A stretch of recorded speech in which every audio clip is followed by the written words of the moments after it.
संसद भवन रे गत किछि दिन पूर्व माननीय गृह मंत्री अमित शाहंकर भाषण एक छोट विवृत्ति को लेकरी जेभली भाव ताको कांग्रेस दल राजनीति करिया पई अपचेष्टा करिछि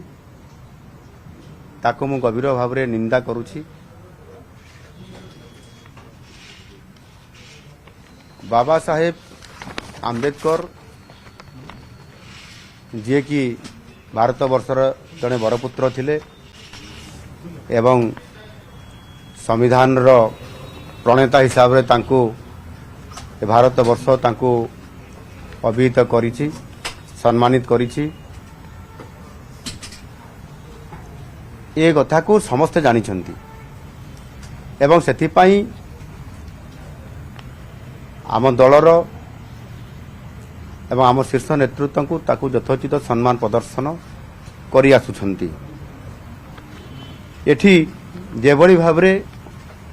गोटे छोट कथा को लेकरी बा विवृत्ति को लेकरी ताकू अपप्रचेष्टा करा जायछि ताकू किभली भाव विकृत करिवा पई। यदि आमे पूर्व इतिहास को जीवा ताले वास्तविक किए प्रकृत रे बाबा साहेब आंबेडकर को अपमानित किए करिसंती।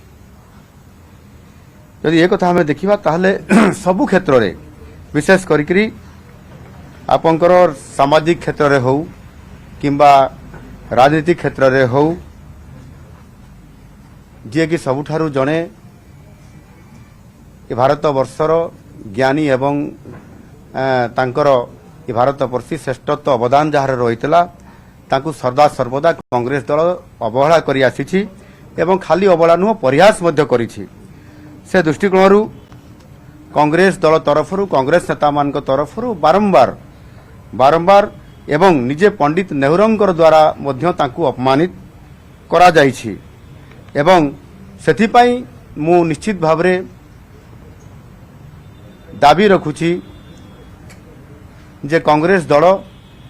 सर्वप्रथमे जो बाबा साहेब भीमराव आंबेडकर को जेभली भाव अतीतरु बहुत अपमानित करिसंती से निजे कांग्रेस दल सर्वप्रथमे क्षमा मागिबा उचित एवं से क्षमा मध्य मागु। विशेष करिकी जेते बेले आपनकर भारत स्वाधीनता लाभ करला परे पंडित नेहरू जवाहरलाल नेहरू जेते बेले भारत वर्षर प्रथम प्रधानमंत्री हेले सेते बेले जो राष्ट्रीय सरकार हला से समय विभिन्न राजनीतिक दलरू एवं जो माने ये देशर नेतृत्व नौथिले जो माने ज्ञानी सरकार चलैबार जो मानकर दक्षता एवं जो मानकर ज्ञान थला ताकू नेकी सरकार करिवार ए कथा को नीति निष्पत्ति हेइथिला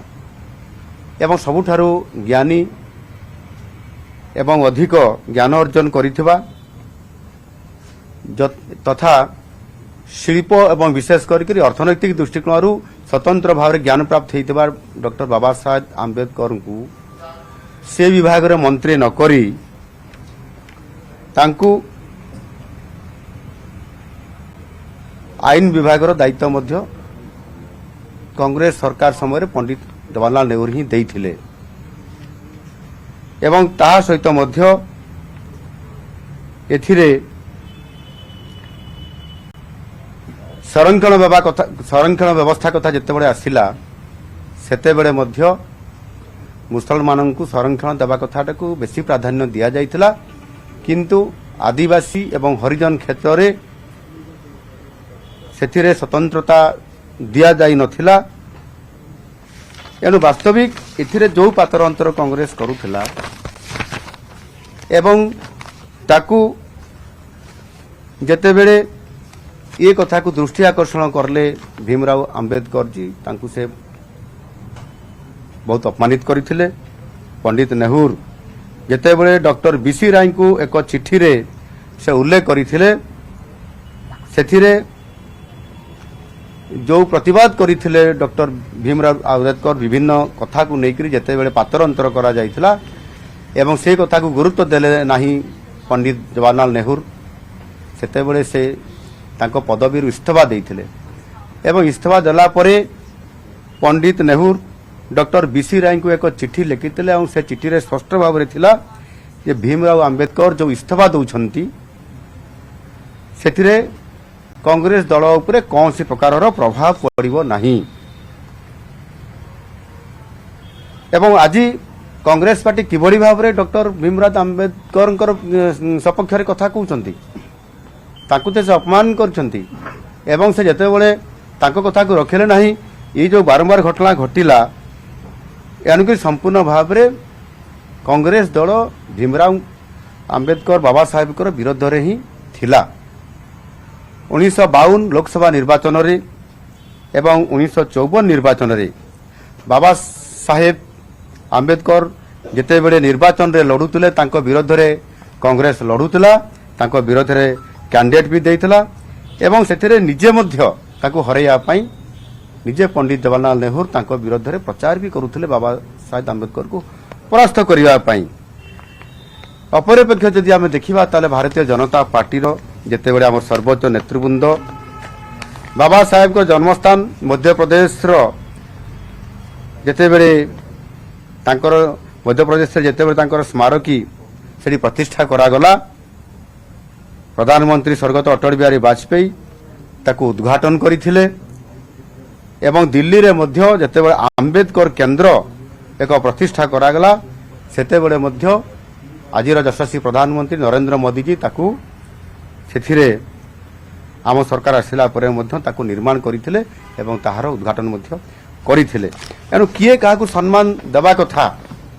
यज्ञ पूजार अधिकारी जी ताकू सम्मान देबा भारतीय जनता पार्टी केबे पछाई नाही ये बाबारे निरंतर भावरे करुथिले एनु इथिरे संपूर्ण भावरे पंडित नेहरू एवं कांग्रेस दल समस्ते बाबा साहेब आंबेडकर को असदाचरण एवं अपमानित करथिले एनु ये नहीं कांग्रेस संपूर्ण भाव में निस्वार्थ भाव में देशवासी आगे क्षमा प्रार्थना करने उचित मु आ गोटे कथा कहना चाहूँगी जे अनेक समय विभिन्न साधारण लोकों को भी कांग्रेस सरकार सेमानंकु भारत रत्न पद्म विभूषण एवं पद्मश्री भली उपाधि तांको प्रदान करुथिले किंतु निर्वाचन रे बाबा साहेब आंबेडकर को परास्त करिथिबा नारायण सारोबा काजरोलकर को 1970 मसीह पद्म विभूषण दे ताकू सम्मानित करथिले अर्थात बाबा साहेब आंबेडकर को जी हरई थिले से लोक पद्म विभूषण पुरस्कार पाइबे ई प्रकार कांग्रेस सरकार विचित्र नीति आमे आज देखिया पाई पाउछंती एवं किभली भाव में जड़े भारत वर्षर श्रेष्ठ व्यक्तित्व को तांको किभली भाव से अपमानित करछंती ए कथा मु आज कहया एठी गणमाध्यम रे चाहूँगी एणु आज निश्चित भाव में एक कथा मु कहया चाहिए जे विगत जो घटना घटिला ताकू एक राजनैतिक चक्रांत करी गृहमंत्री अमित शाहर जो भाषण एक छोट विवृत्ति को नहीं जेभली भाव में ताकू विकृत करिसंती सेतिरे भारतवासी भल भाव जानिछंती जे अमित शाहर आभिमुख्य कौन एवं भारतीय जनता पार्टी आभिमुख्य कौन अच्छी एवं किभली भाव में क्या सम्मान दि जाए से कथा भारतीय जनता पार्टी बेस ताकू भल भाव में जना अछि वास्तव में राहुल गांधी एवं तांको दल जो माने बाबा साहेबंकर प्रति जो अतीत जो करा जाइथबा अपमान कलंक को जो माने बहन करुछंती आउ सेथि पई राहुल गांधी से सबु जो ड्रामाबाजी करुछंती से ड्रामाबाजी को से बंद करंतु एवं सुस्थ भावरे से निजर जो जेभली भावरे से इथिरे दल सहित सारा भारतीय लोक माननकु बाबा साहेब आंबेडकर जेभली भाव में से अतीत विकृत करुवा से दलर नेतृत्व नौथबा सेथिरे से क्षांत रहंतु एवं संपूर्ण भाव में ये जो नाटकबाजी कर से क्षांत रहंतु निश्चित भाव में ये कथा लोक मैंने आगामी दिन में जानी से किभली भाव में व्यवहार करती आ लोक मैंने तार उचित जवाब देवे। धन्यवाद।